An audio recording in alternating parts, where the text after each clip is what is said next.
Amen. Linawin natin dun sa mga kasama natin kung ano talaga yung sinasabi natin patungkol sa relasyon.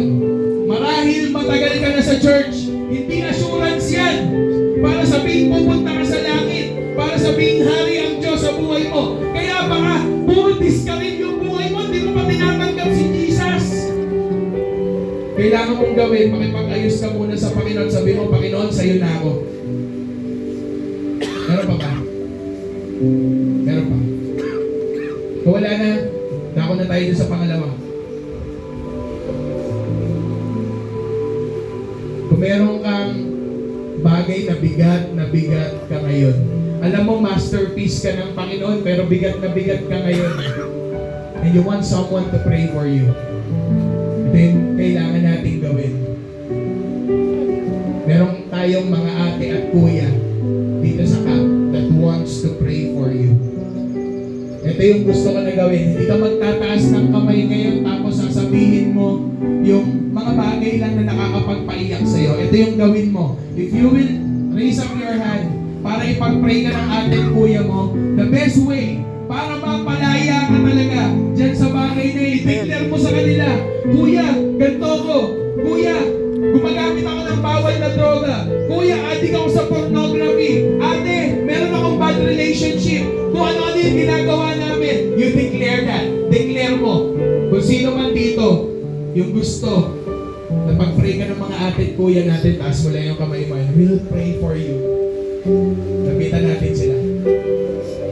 Taas mo lang yung kamay mo and we'll pray for you. Amen. Amen. Amen. Mapapalaya mo yung sarili mo kapag na-declare mo yan. Taas mo lang yung kamay mo. Amen. Amen. Amen. Taas mo lang yung kamay mo. Ang totoong kalayaan ay nasa pagsuko. Amen. Marami pa po dito. Marami pa po. Pakitulong na lang po. Amen. Amen.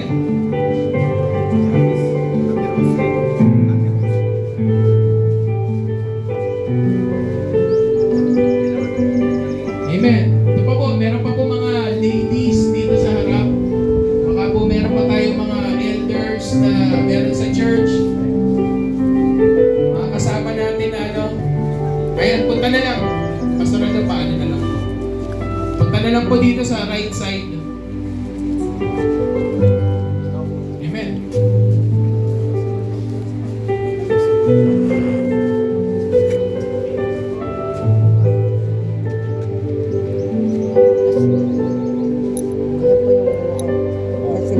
Last question. Mamaya di ba? Tapos na tayo after nito.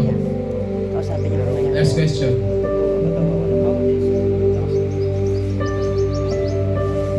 Kung tinatawag ka ng Panginoon para isuko yung buhay mo sa Kanya 100%.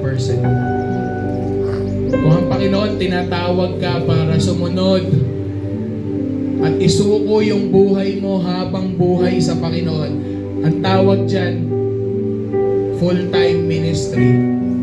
Isusuko mo yung buhay mo sa Panginoon. Kung meron man dito tinatawag ka ng Panginoon para isuko mo yung buhay mo, ito lang yung tandaan mo.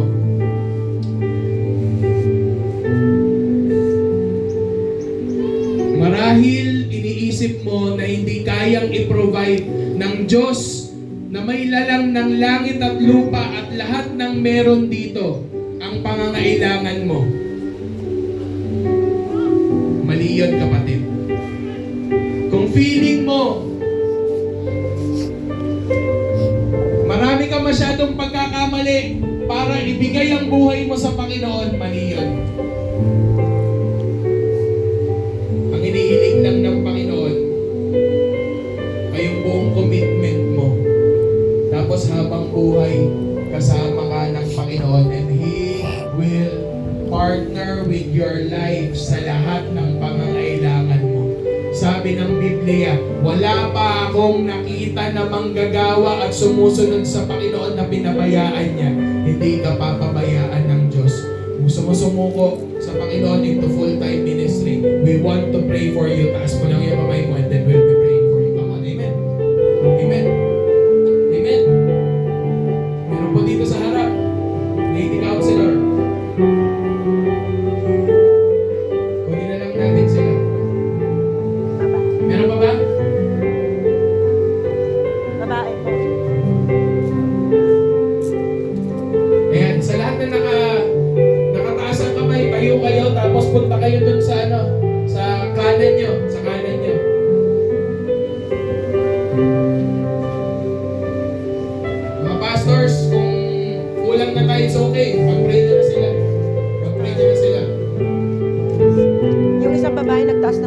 Pag-pray nyo na sila, pag-pray nyo.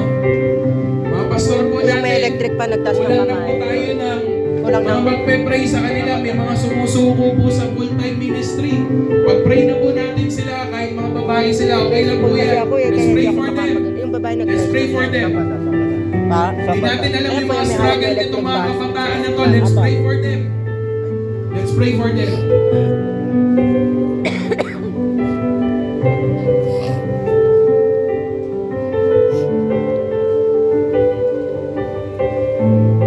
Manalangin tayo.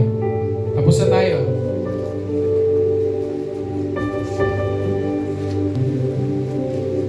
So pray.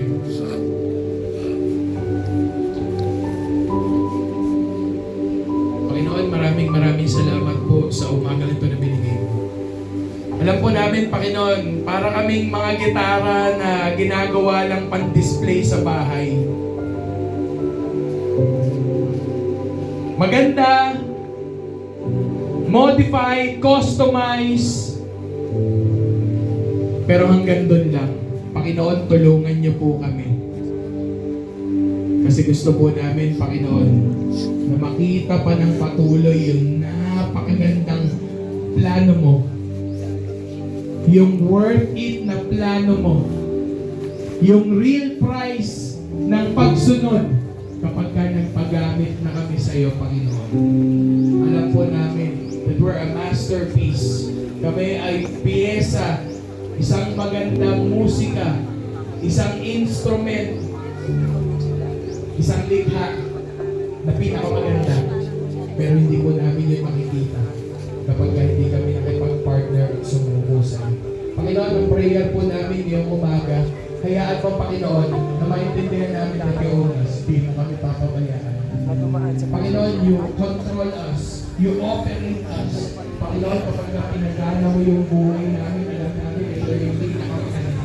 Kaya Panginoon, tulungan niyo po kami everyday. Makipag-partners kayo. So mga kasama ko na dito sa harap, lumapit sila sa iyo, Panginoon. Makulit na sila sa buhay nila. Kapag sila ay sumunod, makikita nila yung best version ng buhay nila. Panginoon, sa aming lahat, maraming salamat. Kasi alam po namin, we're your masterpiece. At Panginoon, we're just in ruins and in pieces kapag hindi namin ididikit yung buhay namin sa Master. Kaya Panginoon, hayaan mo na gawin ka naming Master ng buhay namin at mabuhay kami sa iyo habang buhay. Salamat po. At ito po ang aming dalangin sa pangalan ni Jesus. Amen.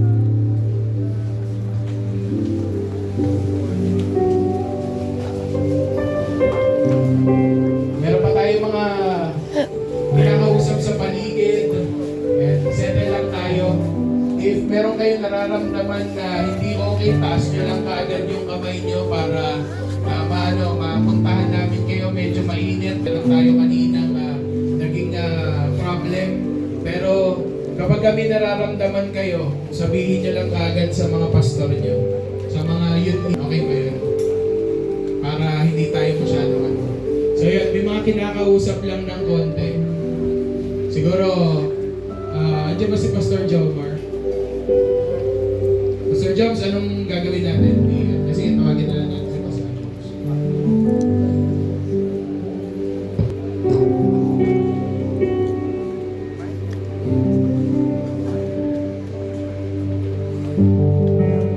So, magkakaroon tayo ng short lang ba? So, settle down lang tayo. Huwag masyadong maingay. Pinaka-cross ang mga kinakausap natin.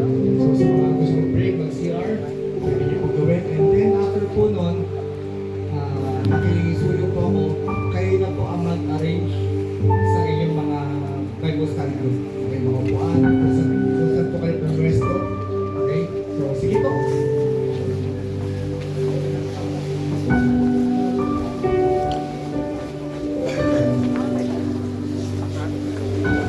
Ay, Dok. Anong tawag sa'yo? Papado po. Papado? Papado?